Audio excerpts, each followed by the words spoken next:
Hello guys, in this video we will explain the way to hide the likes on your Instagram posts on the videos and photos that you publish.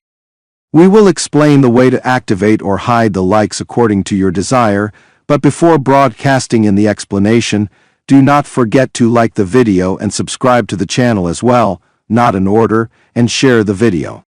I thank very much everyone who supports me, and I pray to God to make his dreams come true for him. Now let us go through the explanation. The first step we do is go to the Instagram application, then we click on our profile icon. After that, we click on the small picture above, then we go down to the bottom, looking for the number of likes.